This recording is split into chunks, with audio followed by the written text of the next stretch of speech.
Hello, my name is Oliver, and today I'm going to be explaining how to make the starts of your arguments better. What I'm going to do in this seminar is take the start of an argument and gradually make it better and clearer. Along the way, I'll give you tips about how you can do it to your own arguments in the future. Let's get started. And before I do, just a couple of disclaimers. Firstly, when I talk about arguments, I'm talking about any chunk of analysis that seeks to prove an impact or group of impacts. This could include an extension that a member speaker gives, but it could also include issues, clashes, team comparisons, any of those long chunks of analysis that responsive speakers give. Secondly, what I talk about today isn't going to be universally applicable to every argument you give, and you shouldn't apply every single one of these tips in every single speech. Generally speaking, with any structural advice that you get, the question you should ask yourself is, does this make my speech clearer without sacrificing too much efficiency? Because making your speech clearer normally means adding things in, but because we've only got 7 minutes of speaking time in BP, naturally we can't endlessly make our speech clear. Otherwise, we can't fit in all the content we want to.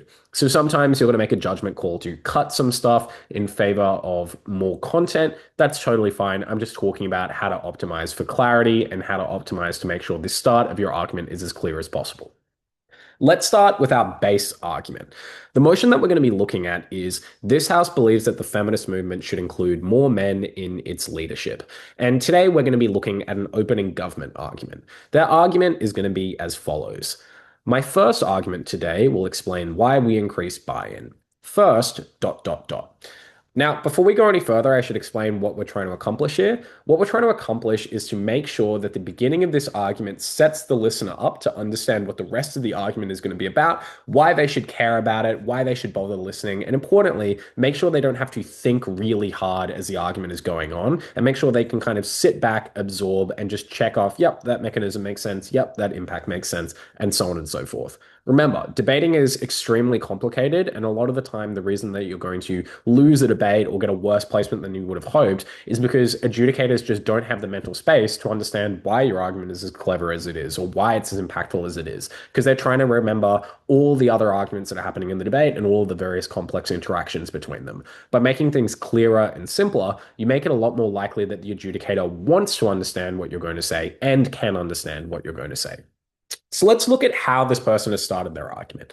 Off the bat, it's a very short, very concise argument opener, and it achieves some of the goals that we're talking about here. It tells me that the argument is going to be about buy-in, and then it dives right in, presumably to do its mechanisms. The first thing that we're going to do to improve it is add in what we call a lead, which is a term that I'm borrowing here from journalism.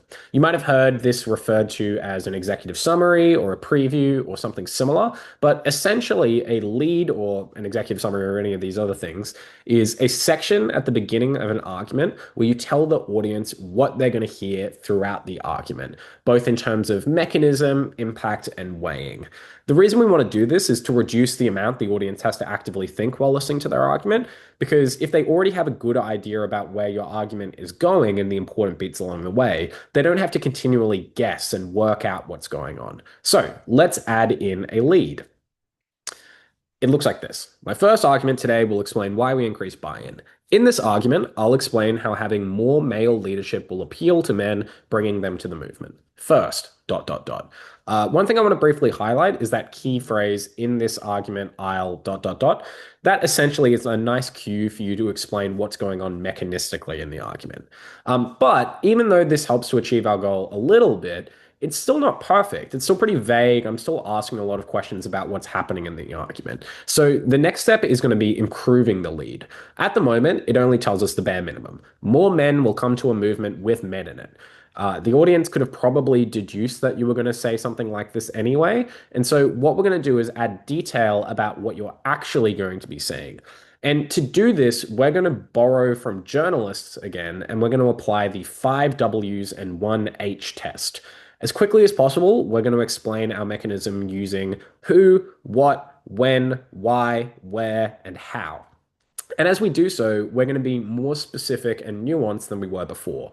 Now, not all of those W's and H's are going to apply to every argument, but at least going through the process of thinking about them is going to help us make the shape of our argument a little clearer. So let's go through those.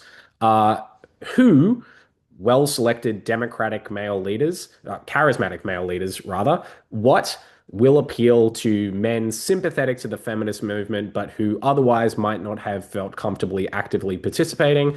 Where and when and why and these middle ones less relevant to us right now, we'll move past them. And how, by making feminism seem like a broad church that celebrates male participation and by using their lived experience to create strategies to better recruit other men.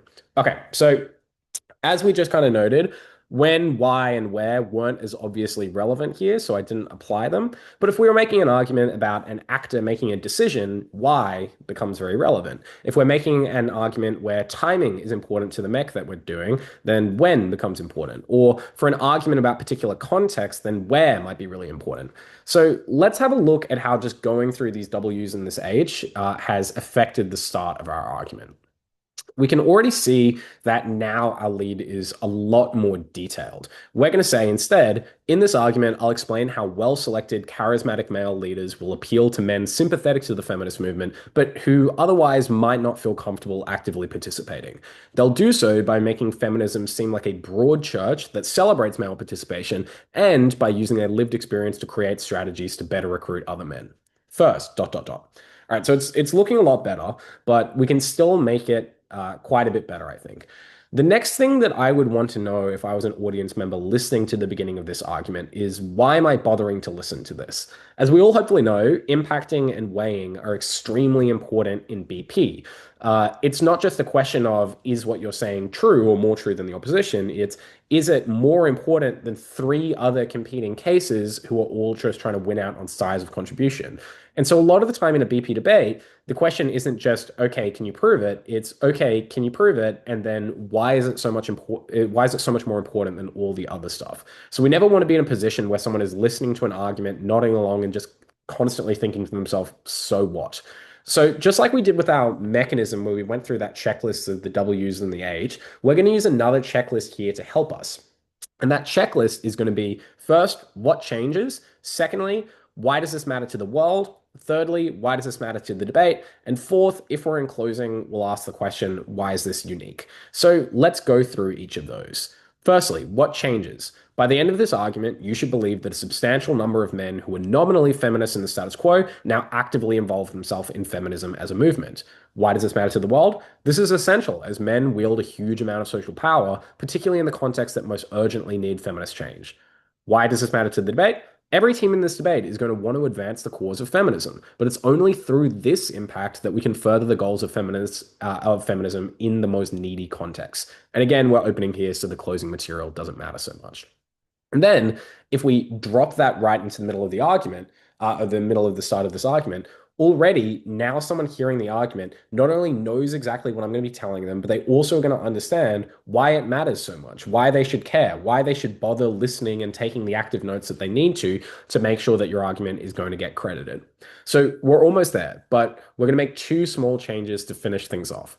First off, right at the end there, you can see that the person goes from explaining why their argument is important to just saying first, dot, dot, dot. And I see a lot of people do this where they're really eager to get their argument started. But diving right in doesn't give anyone time to process what they've just heard or think about what they're about to hear. And it often ends up feeling quite jarring and confusing. And so at the end, rather than diving in by saying first, dot, dot, dot, we're just going to add a little sentence beforehand where we go, okay, so why will we be able to convince men to be more actively involved in feminism? First, dot, dot, dot.